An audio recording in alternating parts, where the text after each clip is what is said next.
Welcome to the Father-Son Sports Podcast. My name's Connor Croswick, and this is... James Croswick. And we're just going to jump right into our show. We're going to start off with some Detroit sports news. It looks like last night the Toronto Raptors beat the Detroit Pistons. Any thoughts on it?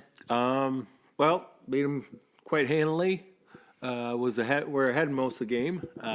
Looks like Derrick Rose played, even though he supposedly had a sore knee the night before. Yeah, scored 21 points. I just think that the Raptors too young, too aggressive, too much Mbake. I think that's how you say his name, Mbake, and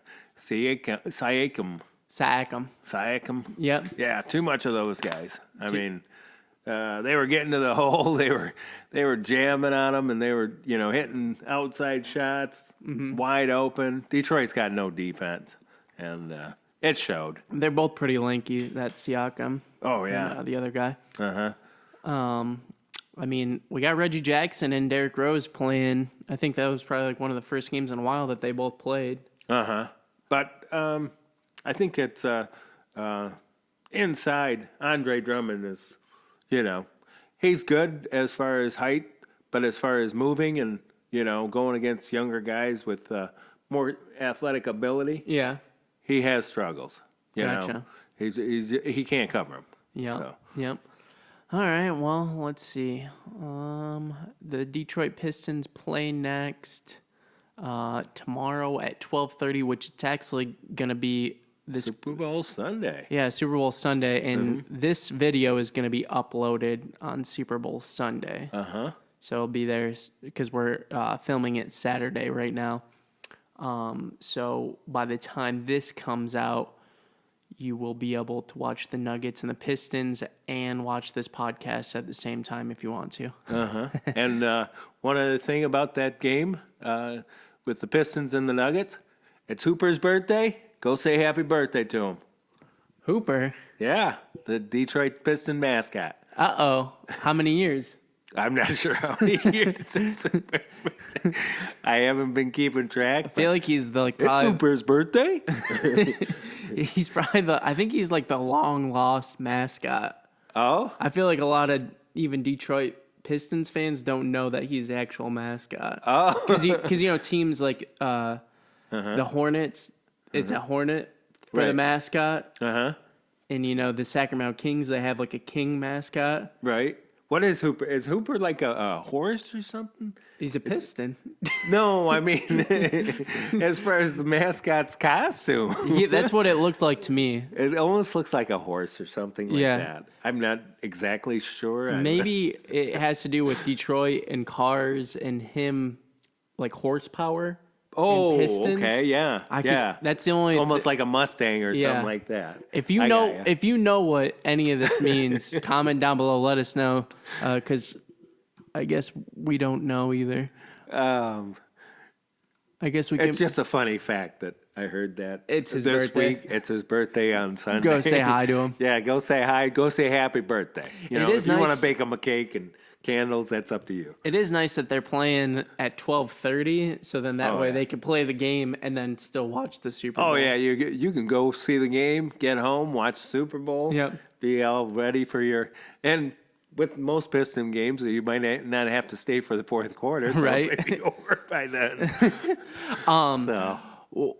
While we're talking about, I know we're still talking about Detroit sports, but when we did our first episode predicting the Super Bowl, we didn't give a score. So what do you think the score is going to be? Prediction right now, set in stone. It's going to come out Sunday, so everyone will see our predictions before the game.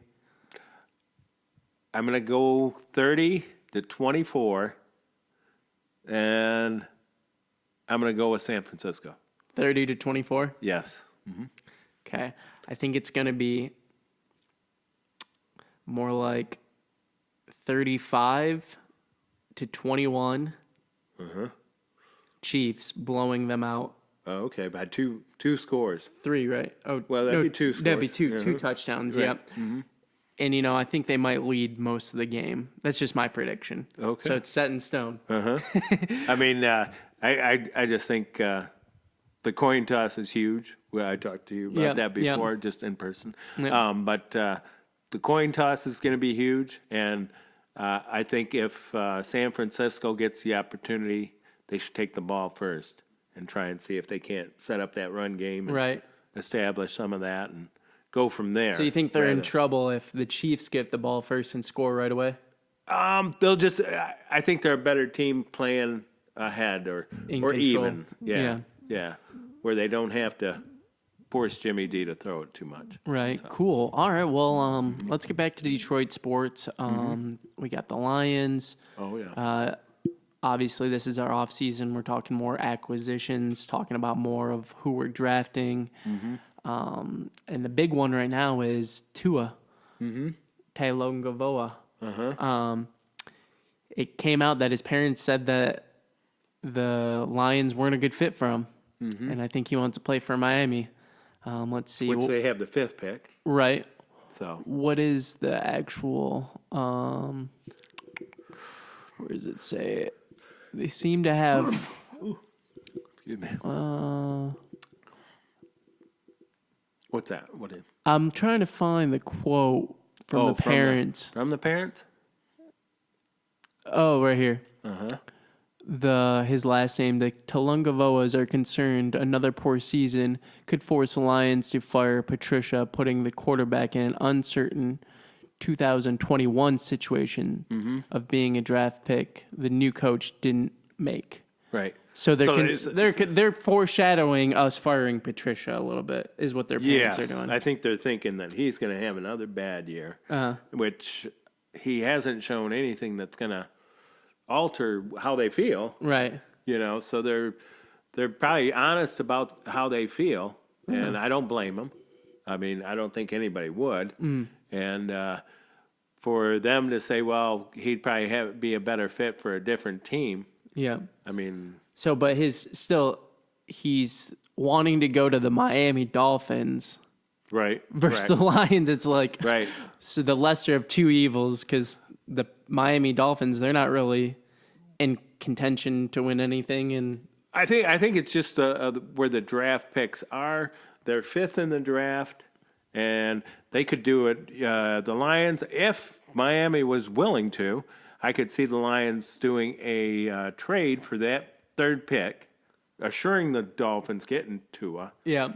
And the Lions picking up possibly another draft pick from Miami. Oh yeah, that might be good. Which I think Miami has quite a few, just because of the wholesales that they've made.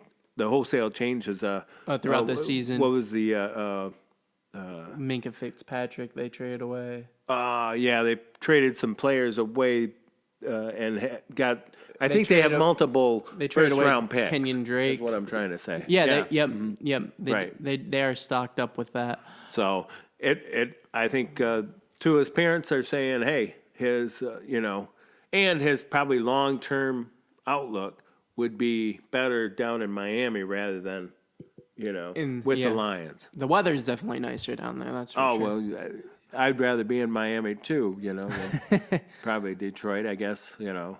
All right, let's see here. Red Wings looks like. Well, now I did bring up that other information that about the Lions.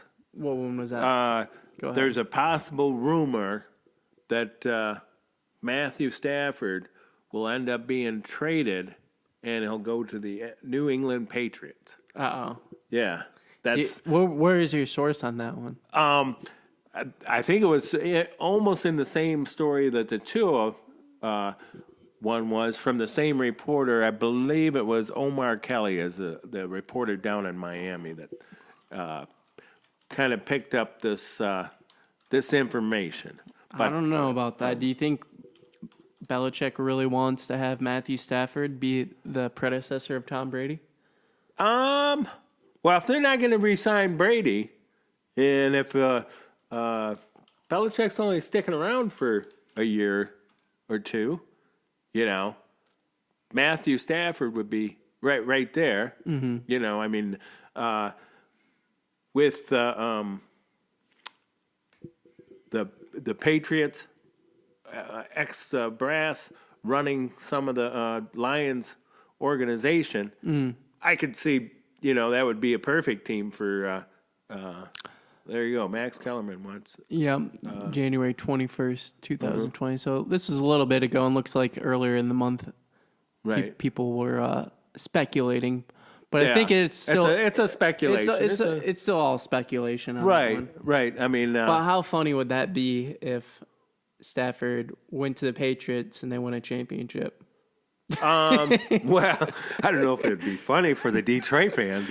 Funny in a sick way. But now, if Tua doesn't want to come to Detroit to play, they're going to trade Matthew Stafford. Who's their starting quarterback going to be? That's a real question. We got was it Blau? Blau? Yeah. And what was the one before? Was it Daniels? With Jeff Driscoll. Driscoll, right? So well, maybe they saw something in one of those guys. Oh, I don't know if I saw it. I didn't see anything. That's for sure. But I saw a bunch of losses. if both of those things happen, boy, Matt Patricia is gonna look real bad. Well, no, he's going to have a real hard time getting together a winning season and coming back and keeping his job for the next. So it's not looking great for us Lions fans. Well, not if that's their plan. If that's what their plan is, I don't know. They seem to have this plan or secretive plan that they're doing, and nobody can figure it out. How to win 3 games per season? That's the plan. Well, I mean. All right, let's move on from the Lions. Yeah, it's just gonna bring us down. Looks like another letdown though is Detroit Red Wings. They're going to be playing the New York Rangers tonight. Rangers are 24-21. And it looks like the Red Wings are 12-36. So looks like they might have their hands full tonight. Probably a good game to watch. Well, they played the Rangers last night. Oh, okay. And I think they were down 4-0 before Detroit ended up scoring a goal. Oh, wow. And I think the final score was 4-2. Wow. But just more letdowns and disappointments. Yeah. I mean, they're going to have a good draft pick. They're going to have one of the top 2 or 3 draft picks. Right now, I mean, they were like 13 points the other day. I haven't looked to see if they've dropped any more as far as in the point total as far as the next team up. Mm-hmm. But for them not to have the top pick in the draft would almost inconceivable. Yeah. So while we're recording this, the MSU Wisconsin game is on, and we started setting up at halftime. Mm-hmm. And I think Michigan State's come back a little bit. Yeah, Michigan State was down by. I think they were down by at least a dozen, if not more. I think I saw 15. Throughout this game. Yeah. But the score currently is 43-50, Wisconsin with 12 minutes left. Mm-hmm. This podcast might get finished by the time before the game's over. Before the game is over. Mm-hmm. But this obviously won't come out till Sunday, so you're already gonna know if Michigan State was able to come back and win it, or come back and pull the upset off. Wisconsin's going to hold true at home court. And that's the thing about the any college basketball.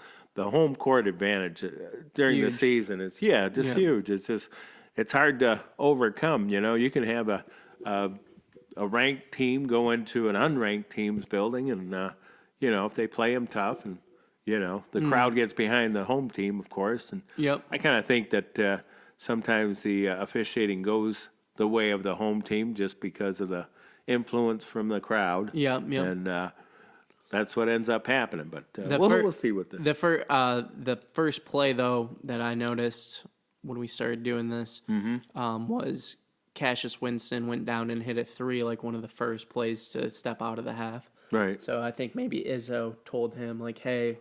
Well, you need to get more involved in this game or else we're going to lose, which is pretty much the case in most MSU games. If Cassius Winston is playing well, which he normally is, that's a good sign for them. Oh, yeah. A lot of times in a tight game, it's his game to win or luse. Yeah. So. All right, and also college basketball, we've got University of Michigan playing Rutgers at 4 o'clock today. So by the time you see this podcast, the game will already have been played. Rutgers is ranked 25 and Michigan is currently unranked. They got to win some games in order to make the tournament. That's Michigan. So I think this is going to be a good game. I hope that we're competitive and I hope that we play well. It's in Ann Arbor, right? Yes. Okay, cool. So we got a little bit of a home. And one of the stats that I saw about Rutgers is they're 15-0 at home, and they're 1-5 on the road. Ooh, so yeah, might be good for us then. It'd be really instrumental in picking up Michigan's season after winning at Nebraska this past week, which ended up being a tougher game, probably because we had people out. Well, Simpson was out for those disciplinary reasons. He's back. Livers was still. Yeah, Livers was still out from the groin. Is he going to play this game? I doubt he plays in this game, and but Simpson's back, so that's important from the suspension, and maybe they got his attention, and he put his head back on straight. Yeah, he starts to play, and but I don't see Livers probably being in this game. It looks like he is ruled out for this game. But the best thing about this game is Michigan's got it at home, and they need it, and it would look really good for them turning the season around if this was the point in time that they did it. Yeah, So good luck to Michigan today. Yep. Mm-hmm. Hopefully that they come out with a win. Something that happened, not last night, but the Wednesday? night. Yeah, no, Wednesday? Thursday. Thursday was Thursday the night? 30th. I think I got the dates mixed up on okay. that. But Jake Paul, the YouTube sensation, millions of subscribers. I think he's got the most in America or something crazy like that. Really? But he beat Anees Gibb, who is a UK YouTuber. Anees Gibb was 2-0 in his rookie boxing career, and this was Jake Paul's first sanctioned fight. And Jake Paul won in, I think it was a minute and a half. He knocked him down 3 times in the first round, and the referee called the match. Much like a Conor McGregor fight, which happened a little while ago. It was very quick, and it was very obvious who the aggressor was and who put in more training and who was going to win. I mean, it was just very obvious who was the better fighter in this fight. The cool thing about this now is Jake Paul gets to fight KSI and sort of avenge his brother, because his brother Logan Paul lost to this KSI guy who's also a UK YouTuber. So that'll be an interesting fight. Now, are these guys only fighting each other, which, they're more or less internet guys? Yeah. Are they actually fighting the fighters in the gyms that are when they're training with actual boxing coaches. Okay. I think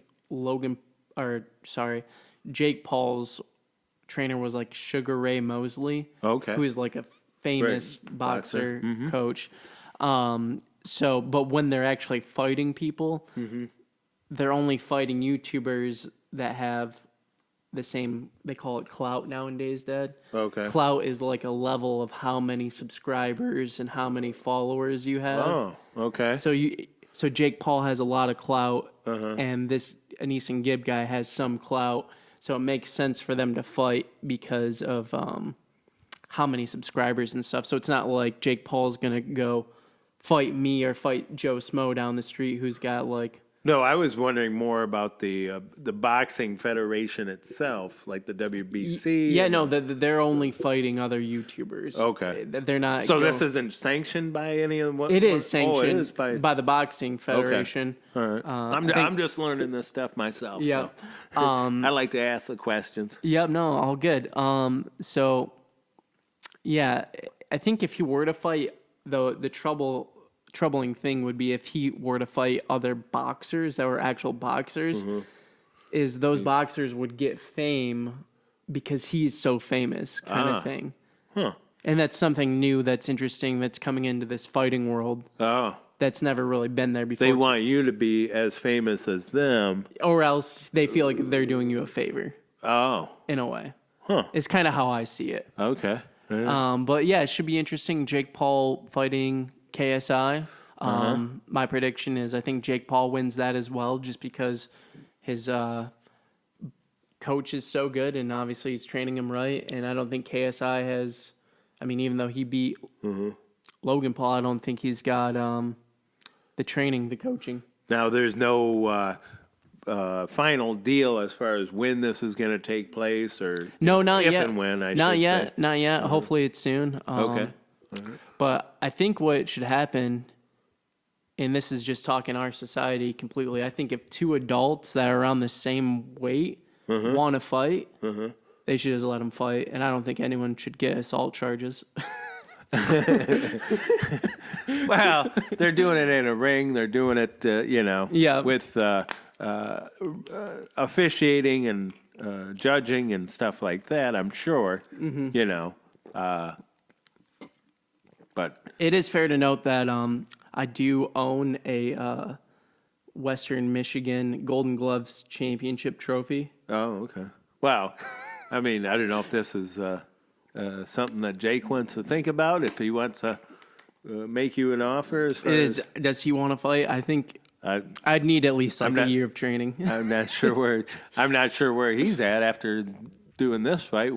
When's the next time he's got to get back in the ring? And But him and his brother, they've been training for a couple of years now. So okay. I think when he fights KSI, it's going to be a fair match, just because they've been training the same amount of time. Oh, okay. And that's the other troubling thing with pairing these celebrities and non-celebrity boxers. Okay. Is the celebrities that want to fight each other. A lot of them don't have like the same amount of training. Right. Where like if someone wanted to face Jake or Logan Paul right now, and they're starting from scratch, they'd have to like get up to that 1 or 2 year mark of fighting. Okay. Before it's actually competitive. So they're looking for people that are right along their skill level. Yeah, right along their skill level, but also right around their fame level, which is really it's tough to.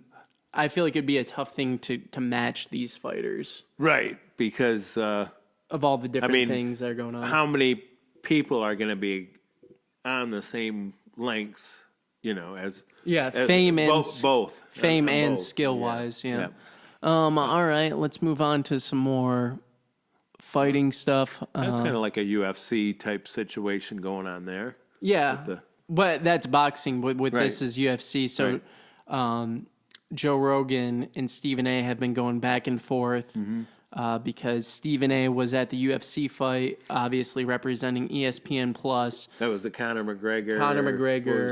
Cowboy. Cowboy, yep. Yep.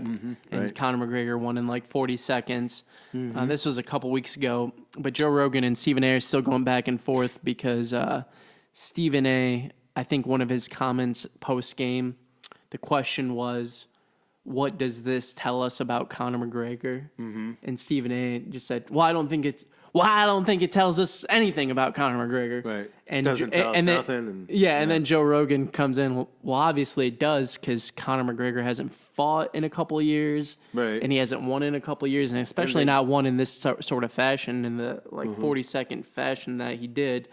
And I think Stephen A went on to say he thought Cowboy quit. Yeah, when the referee stopped the fight because he broke his nose. Well, yeah, he was getting his face beat in. Yeah, really. Broke his nose and the orbital bone. Yeah, it was clear who won the fight.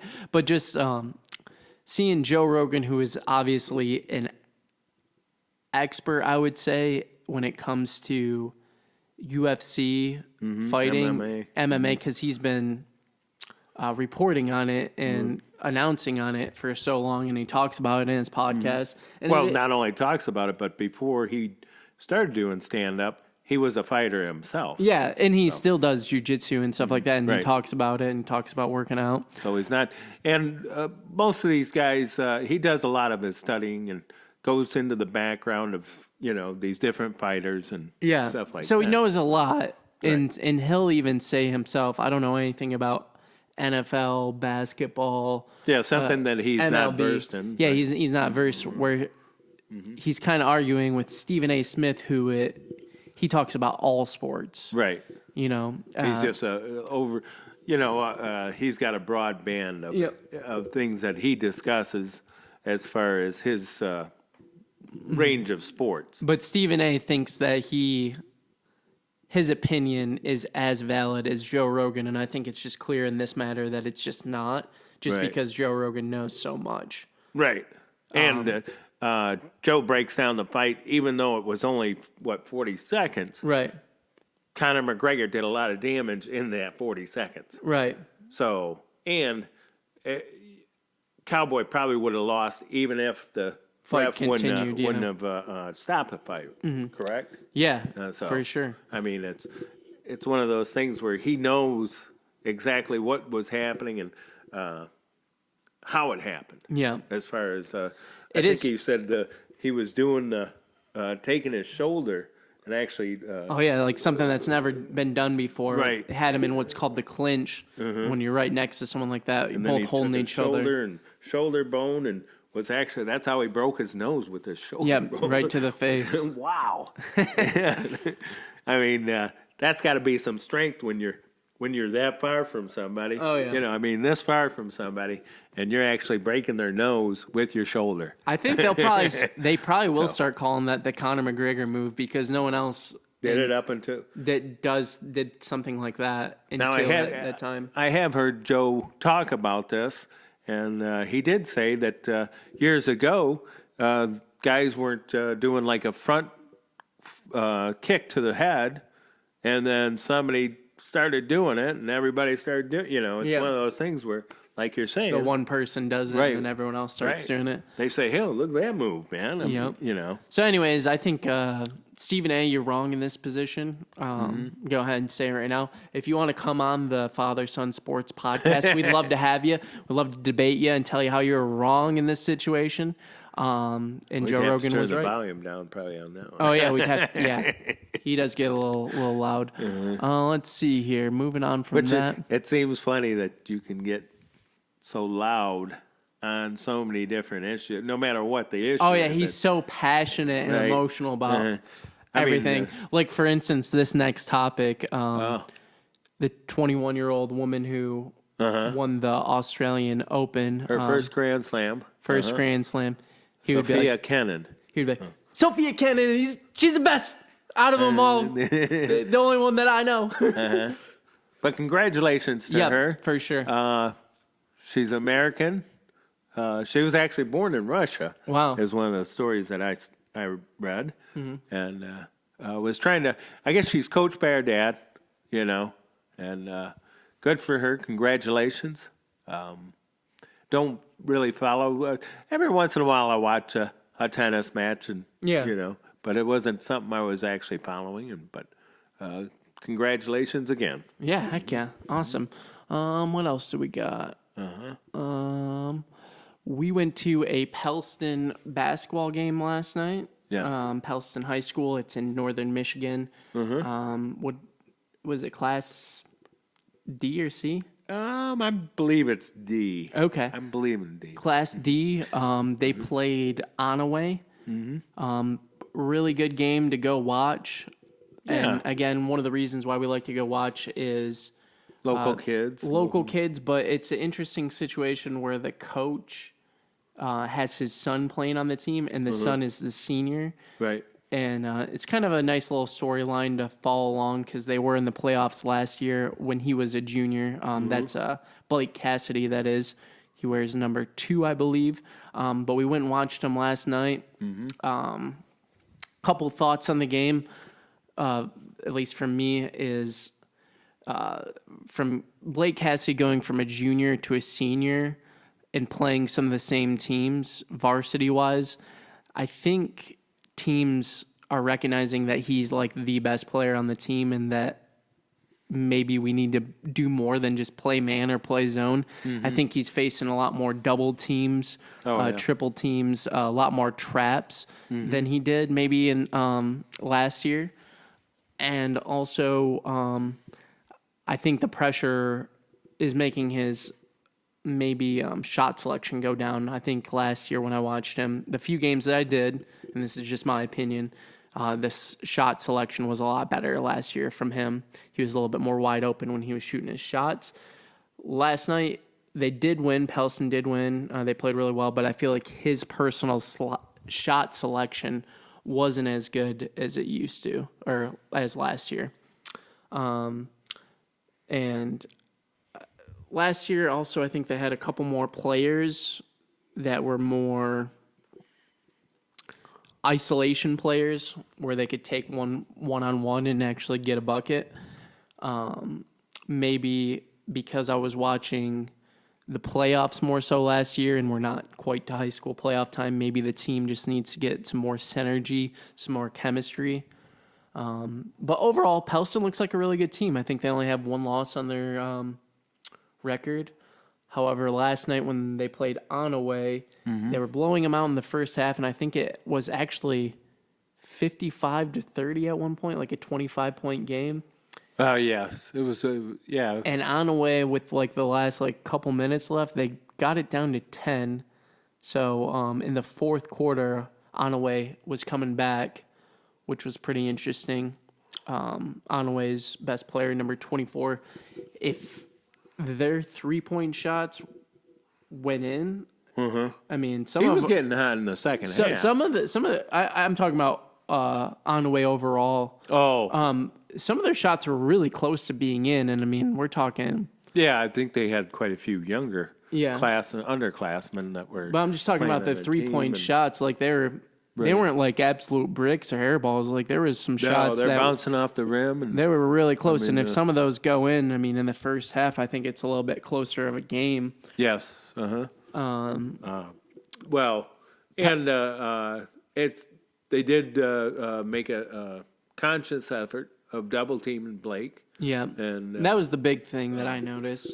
I mean, I think the coach kind of lost his cool a little bit, got a technical, which the Onaway coach, it probably didn't help. And I did. I mean, I kind of see where he was coming from. The Onaway coach, it did look like there was some pushing off and offensive fouls that could have been called. But on the other side of the token, there was the kid that was playing for Onaway that looked like every time he got the ball or something, it looked like he was traveling a little bit or shuffling his feet. Yeah, he would get the ball and shuffle his feet before he started dribbling.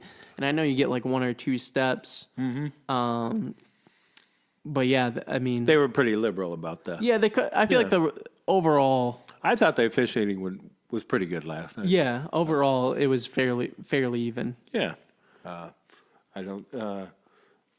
didn't see where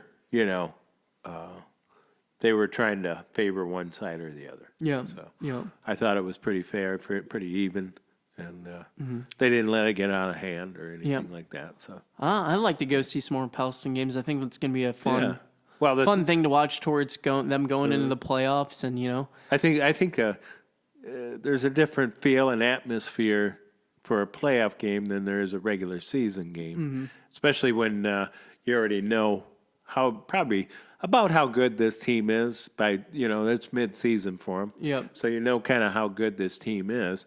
But once you get into the playoffs, it's like a one loss and you're out. So I think there's a different intensity that starts to take over in a playoff game. Yep. So yeah, it's fun watching these kids compete. I mean, college basketball, high school basketball, in some senses, when I watch those games, it's a little bit more competitive than some NBA games. Oh, yeah. So that's why, I personally like watching some college, high school basketball games. I mean, just a little bit more competitive.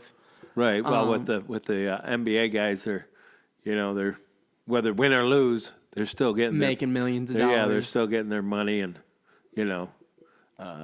driving home and having a smile on their face. Oh, yeah. So they got the check, that's for sure. Yep.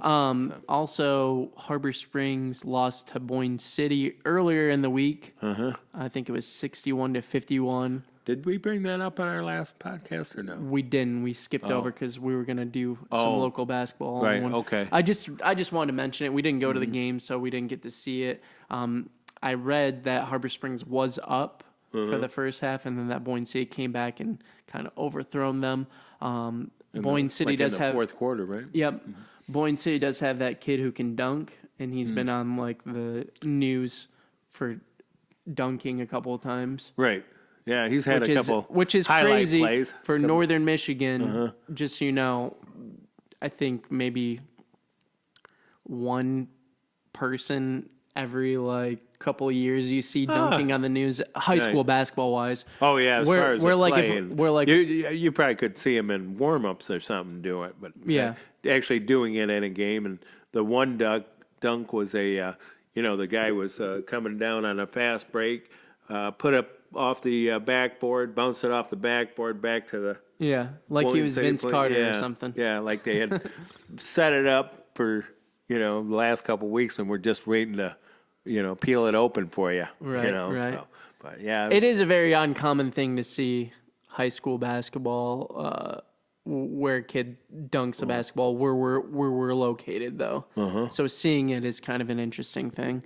But other than that, I mean, I think we kind of knocked it out. Yep.